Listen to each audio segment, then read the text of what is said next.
(7월 21일) 화요일, 하나님께서 오늘도 우리에게 새로운 날과 또 우리 모두에게 생명을 허락해 주셨습니다. 하나님이 주시는 말씀 속에서 오늘도 큰 은혜 누리시기를 바랍니다. 오늘 주신 하나님 말씀 함께 보겠습니다. 신약성경 고린도전서 4장 1절부터 5절까지의 말씀입니다. 고린도전서 4장 1절부터 5절까지의 말씀. 신약성경 제가 가진 성경으로 267페이지에 있습니다. 고린도전서 4장 1절로 5절까지.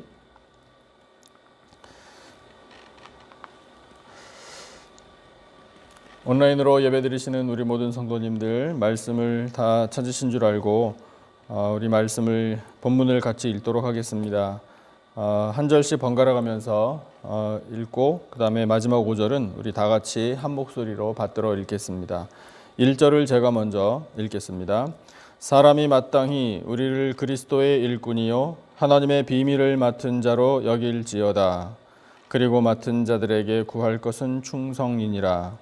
너희에게나 다른 사람에게나 판단받는 것이 내게는 매우 작은 일이라. 나도 나를 판단하지 아니하노니 내가 자책할 아무것도 깨닫지 못하나 이로 말미암아 의롭다함을 얻지 못하노라.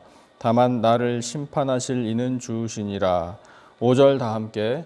그러므로 내가 때가 이르기 전 곧 주께서 오시기까지 아무것도 판단하지 말라. 그가 어둠에 감추인 것들을 드러내고 마음의 뜻을 나타내시리니 그때에 각 사람에게 하나님으로부터 칭찬이 있으리라.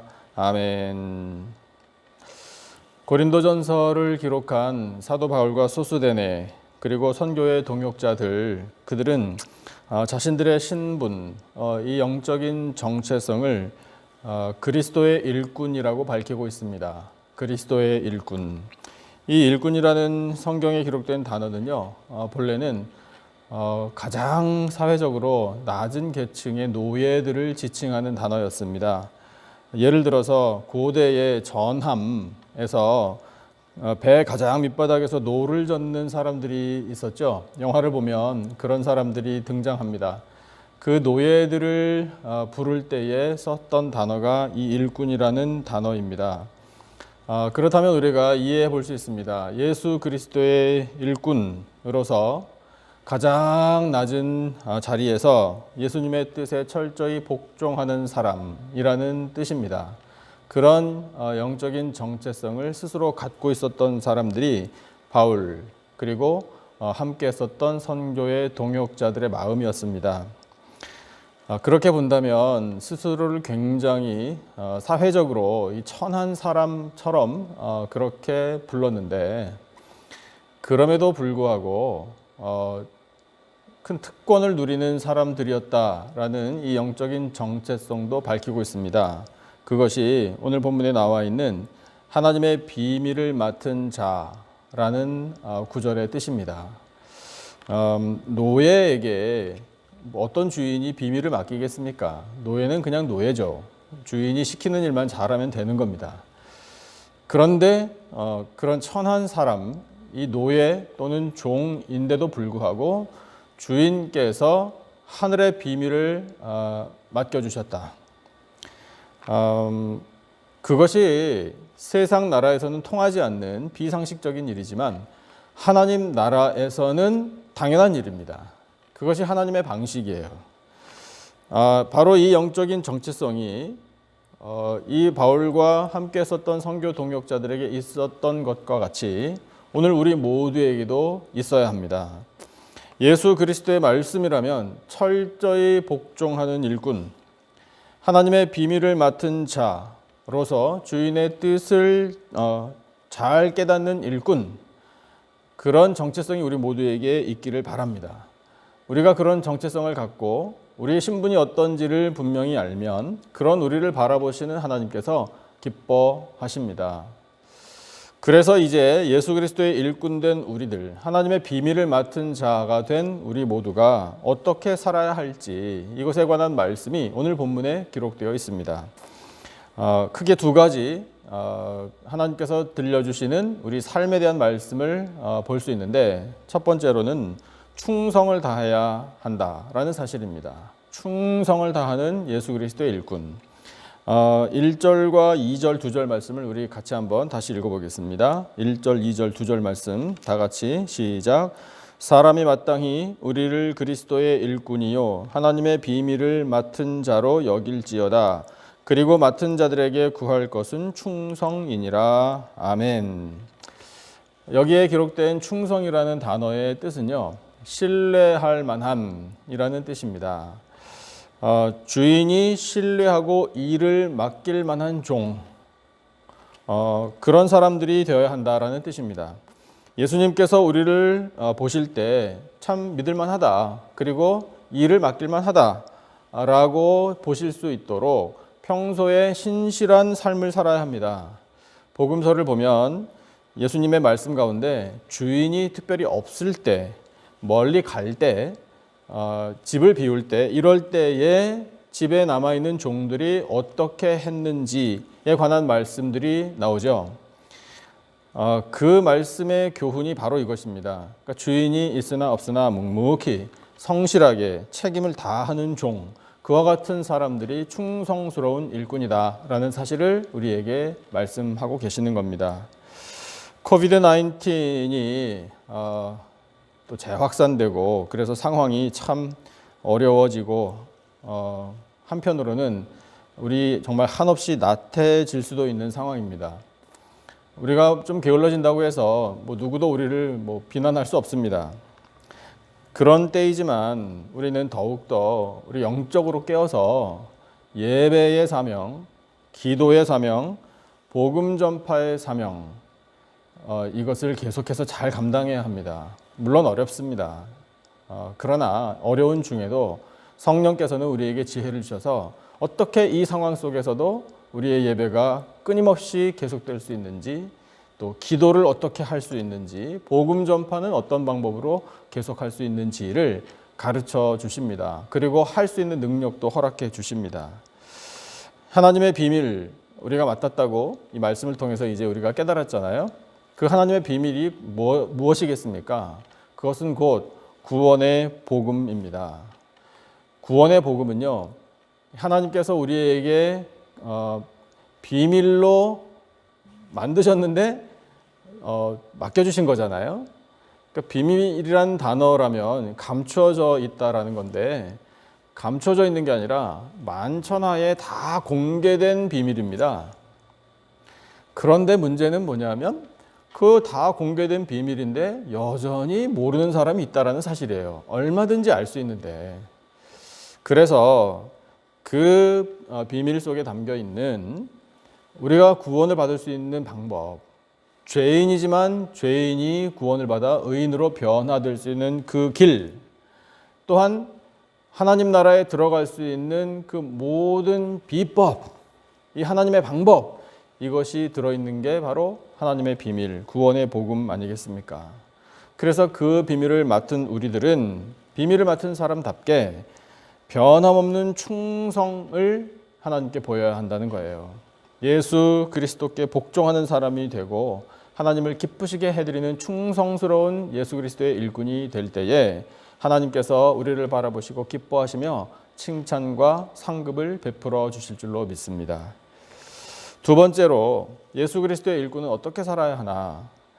다른 사람을 판단하지 말아야 합니다. 다른 사람을 판단하지 않는다라는 사실을 이 사도 바울의 고백을 통해서 오늘 본문에서 우리가 보게 되는데요. 3절, 4절, 5절, 3절 말씀을 같이 한번 읽어보겠습니다. 3절, 4절, 5절, 3절 말씀 우리 다 같이 한 목소리로 시작. 너희에게나 다른 사람에게나 판단받는 것이 내게는 매우 작은 일이라. 나도 나를 판단하지 아니하노니 내가 자책할 아무것도 깨닫지 못하나 이로 말미암아 의롭다함을 얻지 못하노라. 다만 나를 심판하실 이는 주시니라. 그러므로 때가 이르기 전 곧 주께서 오시기까지 아무것도 판단하지 말라. 그가 어둠에 감추인 것들을 드러내고 마음의 뜻을 나타내시리니 그때에 각 사람에게 하나님으로부터 칭찬이 있으리라. 아멘. 우리 인간의 내면을 한번 들여다보면 우리에게는요, 다른 사람을 판단하는 탁월한 능력이 있습니다. 반면에 스스로를 판단하는 능력은 그만큼 탁월하지 못합니다.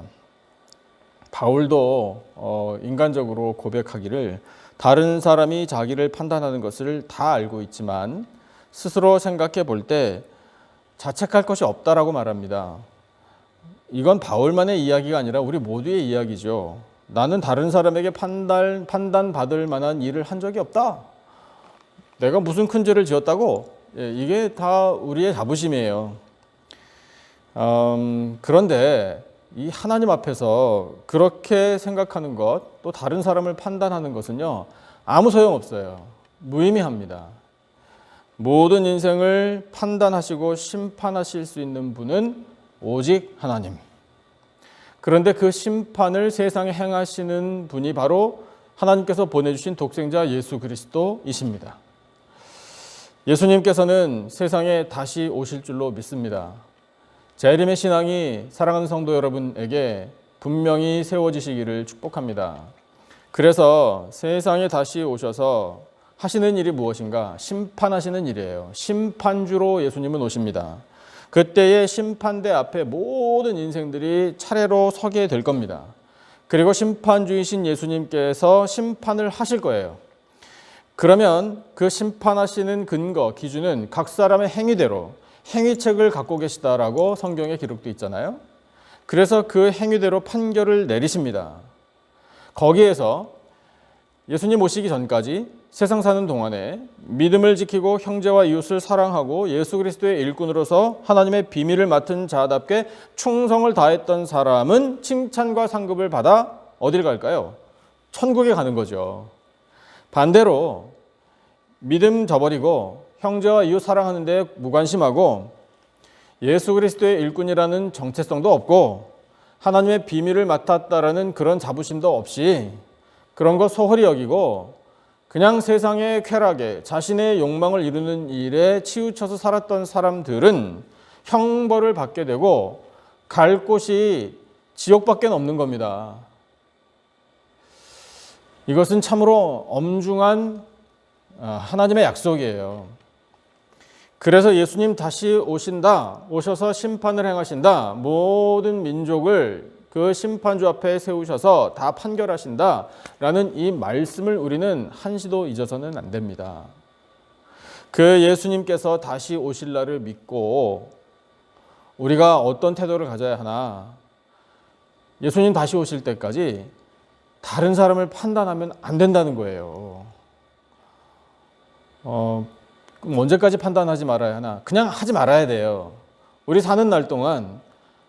그러니까 하나님께서는요, 우리 인생에게 사실은 판단할 수 있는 자격을 주시지 않았어요. 판단은요, 죄에서 나오는 겁니다. 죄의 본성에서부터 비롯되어서 다른 사람을 판단하고 비난하고 깎아내리고 그렇게 하나님 보실 때 옳지 않게 살도록 만드는 게 바로 근본적으로 죄라는 거예요. 그러니까 우리는 다른 사람을 판단하라고 하나님께서 지어주신 생명들이 아니라 다른 사람을 어떻게 해야 될까요? 이해하고요, 용서하고 사랑해야 돼요. 그러니까 그것이 하나님께서 본래 사람을 지어주신 뜻입니다. 하나님께서는요, 보잘것없는 우리를 들어서 예수 그리스도의 일꾼으로 삼아 주셨습니다. 할렐루야, 너무 감사합니다. 능력도 지혜도 없고 부족하기 짝이 없는데 하나님의 비밀을 우리에게 맡겨주셨습니다. 자격 없는 우리를 그렇게 존귀한 일꾼으로 세워주셨으니 우리는 늘 감사하며 찬양해야 합니다. 그리고 결단해야 합니다. 무엇을 결단해야 하나? 충성을 다하기로 결단해야 합니다.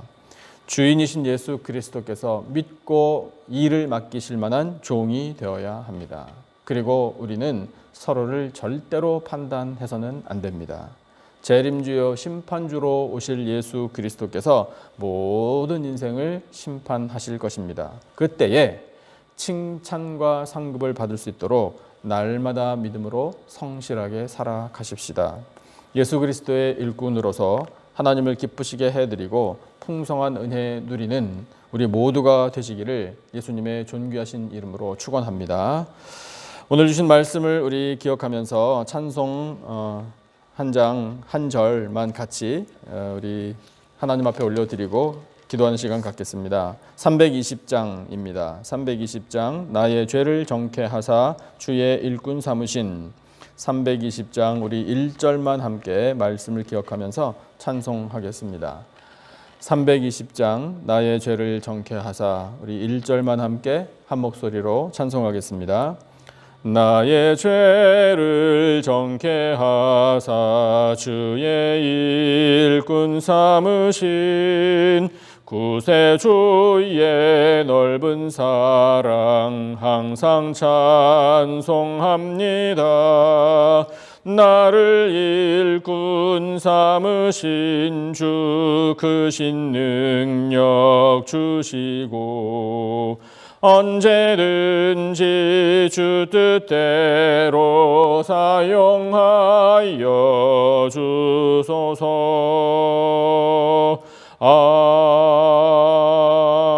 아멘. 우리 함께 기도하겠습니다. 하나님 아버지, 부족하고 허물 많은 저희를 예수 그리스도의 일꾼 삼아 주셔서 감사합니다. 자격 없는 저희에게 하나님의 비밀을 맡겨주시니 또한 감사합니다. 존귀한 인생들로 세워주셨으니 충성을 다하겠습니다. 하나님의 비밀, 구원의 복된 소식을 전파하겠습니다. 다른 사람을 감히 판단하지 않으며 이해하고 용서하며 사랑하겠습니다. 마지막 날 재림주요 심판주로 오실 예수 그리스도께서 모든 인생을 심판하실 때 칭찬과 상급을 받는 저희들이 되게 하여 주시옵소서. 우리 남가주 기쁨의 교회의 머리이신 예수 그리스도께서 성도들을 불러주시고 예수님의 몸을 세우게 하시니 감사합니다. 지체된 성도들 모두 합력하여 하나님의 선을 이루게 하여 주시옵소서. 코로나 바이러스의 확산으로 환난과 고통 중에 있는 성도들을 건강하고 안전하게 지켜주실 줄로 믿습니다. 흔들리지 않는 믿음으로 두려움을 물리치게 하여 주시고 불투명한 미래에 대한 불안감마저도 온전한 소망으로 이겨내게 하여 주시옵소서. 성도들의 가정마다 예수 그리스도의 생명의 향기가 가득하게 하여 주시고 온라인으로 예배를 드릴 때에 영광을 받아주시며 폭포수와 같은 은혜를 누리게 하여 주시옵소서. 수고하는 일터마다 형통의 복, 풍성한 결실의 복을 내려 주시옵소서. 하나님, 우리 자녀들을 위하여 기도합니다. 부모들의 눈물의 소원을 하시지요. 그 마음을 헤아려 주시고 우리 자녀들에게 열매 맺게 하여 주시옵소서. 자녀들에게 필요한 믿음과 지혜와 강건함 허락하여 주시고 거룩한 꿈을 꾸고 그 꿈을 성취해 나갈 수 있도록 은혜로 함께하여 주시옵소서. 하나님, 우리 교회 EM과 교회 학교에서 우리의 다음 세대가 말씀 듣고 자라나게 하시니 감사합니다. 아버지, 아름다운 교회에서 성장하는 우리의 다음 세대가 하나님 나라의 일꾼들이 될 줄로 믿습니다. 세상에 나아가 하나님의 뜻을 펼칠 수 있도록 주여 능력으로 성장시켜 주시옵소서. 하나님 아버지, 성도들이 아픔을 가지고 있음을 아시는 줄로 믿습니다. 몸의 질병과 마음의 상처 다 치유하여 주시고 회복시켜 주시옵소서. 염려와 걱정과 근심들이 사라질 수 있도록 주여 담대한 믿음을 허락하여 주시옵소서. 아버지, 온 세상을 굽어 살펴주시기를 원합니다. 하나님의 자비와 긍휼로 다스려 주실 줄로 믿습니다. 이 모든 전염병 막아주시고 주여 이 땅을 고쳐주시고 평강을 허락하여 주시옵소서. 나라마다 민족마다 하나님을 경외하기를 원합니다. 주여 이와 같은 때에 주의 선택을 받은 백성들이 일어나 빛을 발하며 기도하기를 원합니다. 아버지, 사명을 감당할 수 있도록 성령의 기름 부으심으로 같이 하여 주시옵소서. 주시옵소서. 하나님 아버지, 사랑하시는 백성들에게 오늘도 살아갈 힘을 허락해 주실 줄로 믿습니다. 성령의 권능, 예수 그리스도의 이름에 능력을 쏟아 부어 주시옵소서. 주여, 사랑하시는 백성들이 간절한 마음으로 기도할 때에 성령의 기름 부으심으로 같이 하여 주시고 오직 하나님께서 원하시는 대로만 성취하여 주시옵소서. 지금은 우리 구주 예수 그리스도의 은혜와 하나님 아버지의 놀라우신 사랑과 성령님의 교통, 기름 부으심의 은혜가 예수 그리스도의 일꾼이 되어 하나님의 비밀을 맡은 자답게 충성을 다하며 다른 사람을 판단하지 않으며 도리어 사랑하며 하나님을 기쁘시게 해드리며 은혜 누리며 살 것을 다짐하는 예배드린 모든 백성들 위에 간절히 부르짖는 기도 제목과 삶의 터전들 위에 세워주신 우리 교회와 이 나라와 온 열방 위에 지금으로부터 영원토록 함께 하시기를 간절히 축원하옵나이다. 아멘. 우리 하나님께서 들려주신 말씀을 붙들고 함께 기도하기를 원합니다. 또 우리 성도님들 갖고 계신 기도 제목 많이 있으시죠? 간절한 마음으로 기도하시기를 바라고요. 교회와 성도들의 평강을 위해서도 꼭 기도해 주시면 감사하겠습니다. 우리 계속되는 이 환난과 고통 하나님께서 속히 긍휼로 거두어 달라고 우리 끊임없이 간절한 마음으로 기도하십시다. 그래서 이와 같은 모든 제목들을 가지고 우리 함께 합심으로 간절한 마음으로 기도하겠습니다. 하나님 아버지, 저희들에게 생명의 말씀을 들려주시고 저희들을 예수 그리스도의 일꾼으로 삼아주신 그 하나님의 뜻을 깨닫게 하여 주시니까